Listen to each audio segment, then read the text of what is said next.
आज के वीडियो में हम ऐसे एग्जाम के बारे में बात करने वाले हैं। अगर आप लेटरल एंट्री की सोच रहे हो या फिर पार्शियल ड्रॉप में कॉलेज के साथ अपने जेई की तैयारी के बारे में सोच रहे हो तो ये एग्जाम आपके लिए एक बेहतर ऑप्शन है, क्योंकि इससे आपको इंडिया के सबसे बेस्ट इंस्टीट्यूट में एडमिशन मिल सकता है, दैट इज IIIT हैदराबाद। तो पूरे डिटेल में जानेंगे क्या कैसा पैटर्न है, इसके मटेरियल्स कहाँ पे मिलेंगे, वो सारे मैं टेलीग्राम ग्रुप में भी प्रोवाइड करूंगा। तो टेलीग्राम ग्रुप में जरूर से ज्वाइन हो जाए, इसका लिंक आपको डिस्क्रिप्शन में भी मिल जाएगा। सो बेसिकली मेरा कहने का मतलब ये है, अगर आप पार्शियल ड्रॉप के बारे में सोच रहे हो या फिर लेटरल एंट्री के बारे में सोच रहे हो तो इससे बेटर एग्जाम वो भी आपको IIIT हैदराबाद में एडमिशन मिलेगा। बट फर्क इतना है कि यहाँ पे आपको डायरेक्ट बीटेक का कोर्स नहीं मिलेगा, डुअल डिग्री का कोर्स मिलेगा। दैट मींस आपको बीटेक का भी डिग्री मिलेगा एंड आपको MS बाय रिसर्च का भी डिग्री मिलेगा। क्या यहाँ पे फर्स्ट ईयर में आप एडमिशन ले सकते हो या सेकंड ईयर में मिलेगा, थर्ड ईयर में मिलेगा? तो इन सब चीजों को पूरे डिटेल में जानने के लिए वीडियो को एंड तक जरूर देखना। सो इस एग्जाम का नाम है lateral entry entrance examination, in short इसे LEEE भी बोला जाता है। ठीक है, 2025 में ये एग्जाम होने वाला है, तो जानते हैं पूरा डिटेल में इसको। इस एग्जाम के थ्रू आपको डुअल डिग्री का प्रोग्राम देखने को मिलेगा जिसमें एडमिशन मिल रहा होगा। एंड कौन कौन से डिग्री आपको मिलेंगे,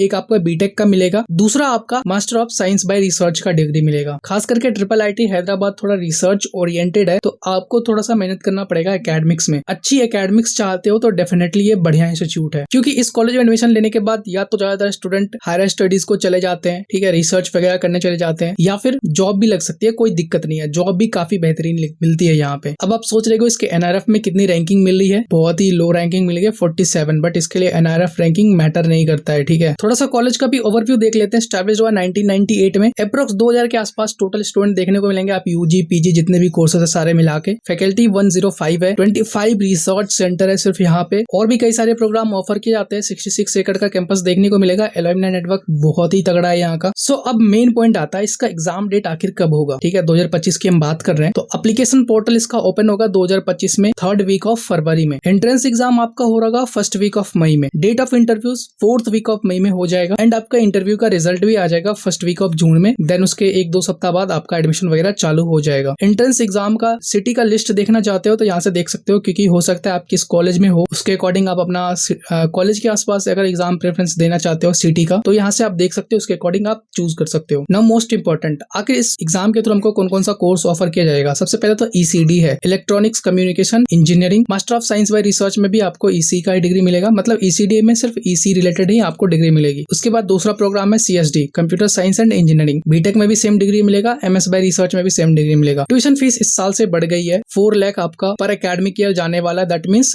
एक सेमेस्टर का आपका 2 लाख फीस रहने वाला है। हॉस्टल एंड मेस फीस की बात करें तो ये अप्रॉक्स 35,000 पर सेमेस्टर जाएगा, जो कि 70,000 के आसपास हो जाता है पर ईयर का फीस। सो ना मोस्ट इंपॉर्टेंट, ठीक है, हमने एग्जाम डेट भी देख लिया, तो आखिर इस एग्जाम में अपियर कौन हो सकते हैं। सबसे पहले तो आपका 4th सेमेस्टर होना चाहिए जब आप इस एग्जाम को दे रहे होगे। अगर आप 2025 में एग्जाम को दे रहे हो तो 2025 में ही आपका 4th सेमेस्टर होना चाहिए, मतलब आप 4th सेमेस्टर कंप्लीट कर रहे हो। कौन कौन से कोर्स में अगर आप ECD के लिए जाना चाहते हो तो BE या BTech कोई से बहुत फर्क नहीं पड़ता। आपका ब्रांच होना चाहिए ECE होना चाहिए, ETE होना चाहिए, EIE होना चाहिए, EEE होना चाहिए, इंटरनेट ऑफ थिंग्स होना चाहिए, इंस्ट्रूमेंटेशन एंड कंट्रोल इंजीनियरिंग होना चाहिए, इलेक्ट्रॉनिक्स कंप्यूटर इंजीनियरिंग होना चाहिए। तो ये सारे ब्रांच है, तो आप ECD के लिए अपियर हो। लेकिन 4th सेमेस्टर वही, अगर आप 2026 में इस एग्जाम को टारगेट कर रहे हो तो आपका 2026 में 4th सेमेस्टर कंप्लीट हो रहा हो तभी आप इस एग्जाम में अपियर हो सकते हो, ऐसे समझो। ठीक है, वही अगर कंप्यूटर साइंस की बात की जाए तो यहाँ पे भी आपका सेम है, 4th सेमेस्टर आप कंप्लीट कर रहे हो अगर 2025 में अपियर हो रहे हो। कौन कौन से ब्रांच होने चाहिए, CSE हो गया, IT हो गया, AI&ML, data science, software engineering. ठीक है, बाय जुलाई 2025 आप कंप्लीट कर रहे हो। अगर आप 3rd सेमेस्टर में हो बाय जुलाई 2025 तो आप अपियर नहीं हो सकते, या 2nd सेमेस्टर में हो तब भी आप अपियर नहीं हो सकते। अगर आप 2024 में इस साल एडमिशन लिए हो तो आप 2026 में टारगेट कर सकते हो। अगर आप 2023 में एडमिशन लिए हो तो 2025 में टारगेट कर सकते हो, मतलब 2 साल बाद। इसके अलावा आपके 80% मार्क्स होने चाहिए। अगर आप ग्रेजुएशन में आपका अगर मार्किंग सिस्टम है या अगर CGPA सिस्टम है तो 8 CGPA मिनिमम होना चाहिए भाई, इससे ऊपर ही होना चाहिए। अगर हो तो अच्छी बात है, नहीं है तब भी 8 CGPA वालों को भी एडमिशन मिलती है। ऐसा नहीं है जिसकी 9 CGPA उसी को एडमिशन दी जाती है, ऐसा भी नहीं है। एप्लीकेशन फीस 2500 रुपए लगता है, जो कि नॉन रिफंडेबल है। नाउ मोस्ट इंपॉर्टेंट, आखिर ली एग्जाम के बारे में जो मोस्ट इंपॉर्टेंट चीज है वो अभी हम जानेंगे। सबसे पहले तो देखो, इसका भी 2 सेक्शन में एग्जाम होता है। एक एप्टीट्यूड टेस्ट होता है जिसमें रीजनिंग वगैरह इस तरह के मेंटल एबिलिटी वाले क्वेश्चन होते हैं। एक होता है सब्जेक्ट टेस्ट जिसमें कुछ आपका मैथमेटिक्स होता है एंड आपका कुछ कोर वाला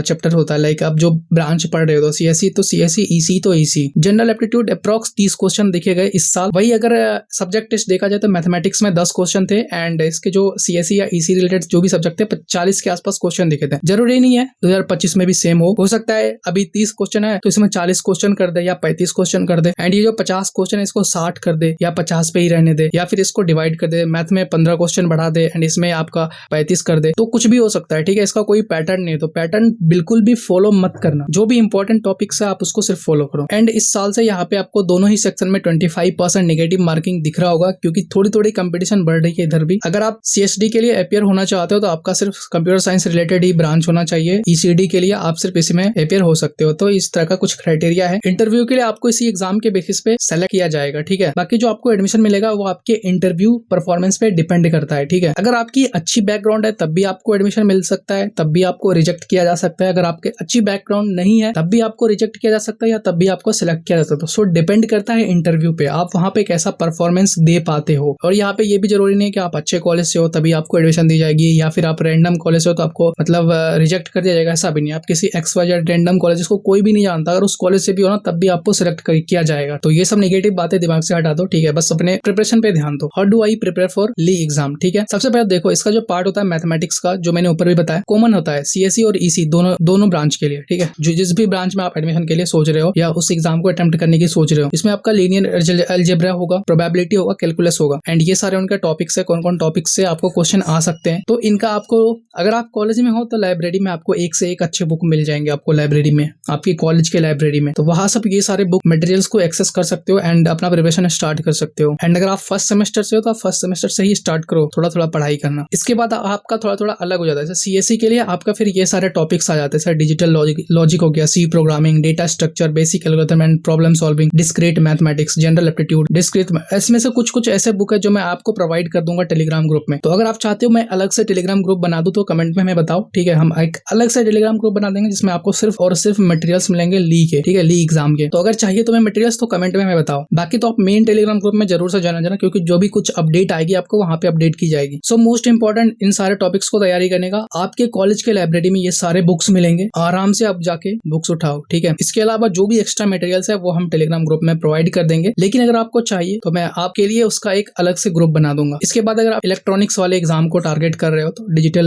लॉजिक हो गया, मतलब ये थोड़ा कॉमन है। सर्किट थ्योरी एंड नेटवर्क है, ये अलग टॉपिक आ गया। इलेक्ट्रॉनिक्स डिवाइसेस एंड सर्किट्स हो गया, signals and system, general aptitude, ये कॉमन हो गया। ये ऐसे 3 टॉपिक है जो आपको लाइब्रेरी में जरूर से मिल जाएंगे, एंड ये सारे भी मिल जाएंगे जनरल एप्टीट्यूड वगैरह के, क्योंकि गेट वगैरह का एग्जाम भी तो प्रिपेयर करते हैं कॉलेज में बहुत सारे स्टूडेंट। तो अगर आपका कॉलेज अच्छा है, लाइब्रेरी सिस्टम अच्छा है, तो डेफिनेटली ये सारे बुक्स आपको मिलने वाले हैं। तो आप लाइब्रेरी से आराम से एक्सेस कर सकते हो। बाकी आप टेलीग्राम ग्रुप में ज्वाइन हो जाना, मेन वाला जो टेलीग्राम है द रैंकर्स विजन से, उसमें ज्वाइन हो जाना। एंड जैसे सैंपल के लिए आप मॉक टेस्ट वगैरह देखना चाहते हो तो यहाँ से देख सकते हो, ये ऑफिशियल है, यहाँ पे लिंक मेंशन है। तो PDF का एक्सेस भी आपको डिस्क्रिप्शन में मिल जाएगा। बट यहाँ पे मॉक टेस्ट में तो उतना कुछ खास नहीं है, क्योंकि देखो अब आप मॉक टेस्ट देख के तो समझोगे कि ये सेम पैटर्न रहने वाला है इस टाइप का क्वेश्चन, तो ये बिल्कुल भी गलत है। ये बस आपको एक मतलब ओवरव्यू दे रहा है, क्योंकि इन्होंने वहां पे खुद भी मेंशन कर रखा है कि ये क्वेश्चन से कोई भी लेना देना नहीं है, कि जरूरी नहीं है कि ये सेम मार्किंग स्कीम ऑल भी चीजें मतलब ऐसे ही सेम रहने वाली है, तो ऐसा कुछ भी नहीं है। बाकी आपको पेन, पेंसिल, नोटबुक ये सब एग्जाम सेंटर में लेके नहीं जाना है, जो भी चीजें होती है, क्योंकि रफ सीट आपको वहीं पे मिल जाएगी, कैलकुलेटर आपको वहीं पे मिल जाएगी, डिजिटल कैलकुलेटर। अब यहाँ पे कुछ चीजें हैं, जैसे कि क्वेश्चन पैटर्न में चेंज भी हो सकता है। कोई क्वेश्चन होता है तो 1 करेक्ट आंसर होगा, कोई मल्टीपल होगा, तो उसके अकॉर्डिंग आपका मार्किंग सिस्टम होगा, ठीक है, जो आपको एग्जाम के टाइम पे पता चलेगा। जब आप एग्जाम के लिए अपना विंडो ओपन कर रहे होगे, अपना टैब खोल रहे हो, वहां पे जो इंस्ट्रक्शन आएगा तभी आपको पता चलेगा। ऐसे मतलब एग्जाम से पहले कुछ रिलीज वगैरह नहीं होता है। इनके लिए ये सारी चीजें कॉन्फिडेंशियल है, ये ऑफिशियल कुछ भी रिलीज नहीं करते कि लास्ट ईयर कौन कौन से क्वेश्चन पूछते हैं, क्या पैटर्न है, ठीक है। बस तुम्हें खुद से तैयारी करना है, इन्होंने टॉपिक दे रखा है, अब तुम तैयारी करो, वो पूछेंगे अपनी मर्जी से। ऐसा भी नहीं है कि आप एग्जाम देने के बाद इसके क्वेश्चन वगैरह मतलब रिवील कर सकते हो, ये चीजें भी मतलब सख्त मना है। सो मोस्ट इंपॉर्टेंट कि आखिर हम प्रिपरेशन कैसे करें, इसके स्ट्रेटेजी के बारे में, इसके लिए हम एक अलग से भी वीडियो बना देंगे, बट थोड़ा सा हम जान लेते हैं। अगर तुम्हें वीडियो चाहिए तो वो भी हमें कमेंट में बताओ। सबसे पहली चीज कि कोई भी ट्रेंड फॉलो मत करो, हर एक टॉपिक पे तुम्हें फोकस करना चाहिए, हर एक टॉपिक को अच्छे से पढ़ो, सबसे पहली बात, जिसे तुम्हें बिल्कुल भी इग्नोर नहीं करना है। दूसरी चीज, तुम्हें हर एक चीज के लिए रेडी रहना है, क्योंकि हो सकता है अगले साल कुछ नया पैटर्न देखने को मिल जाए, तो उसके लिए भी तुम्हें तैयार रहना है, ठीक है। प्रीवियस ईयर क्वेश्चन देख के ये मत समझना अगर तुम्हें कहीं से मिल जाता है, तुम्हें पे करके भी, पेड वाला भी अगर मिल जाता है, ठीक है, सारे मटेरियल्स, तो ये मत समझना कि वही सेम चीजें रहने वाली है, बिल्कुल भी नहीं रहने वाली, हो सकता है नेक्स्ट ईयर चेंज हो जाए। तीसरा सबसे इंपॉर्टेंट बात, अगर आप गेट का भी अगर आप स्टडी मटेरियल पढ़ते हो ना, लाइक कंप्यूटर साइंस या EC के लिए, तो वो भी आपके लिए काफी हेल्पफुल रहने वाला है। तो गेट लेवल का भी आप पढ़ सकते हो, मतलब उतना हाई लेवल में नहीं जाना है, जो टॉपिक मेंशन्ड है बस उसको पढ़ सकते हो गेट लेवल पे, वो आपको काफी हेल्प करेगी। इसके साथ ही आपको अपने करंट यूनिवर्सिटी पे फोकस करना, उनके क्लासेस वगैरह, ठीक है, एग्जाम्स वगैरह, क्योंकि उसके एग्जाम्स में अगर 8 CGPA ही नहीं लाओगे तो फिर तो आपका एलिजिबिलिटी क्राइटेरिया ही खत्म हो गया। दूसरा, क्लासेस वगैरह इसलिए इंपॉर्टेंट है क्योंकि आपको फंडामेंटल या फिर थोड़े बहुत ग्रेड्स इंक्रीज करने में हेल्प मिल जाएगी, क्योंकि आप क्लासेस वगैरह अटेंड करोगे, एग्जाम का पैटर्न क्या होता है यूनिवर्सिटी का, उसके अकॉर्डिंग तो आप अच्छी CGPA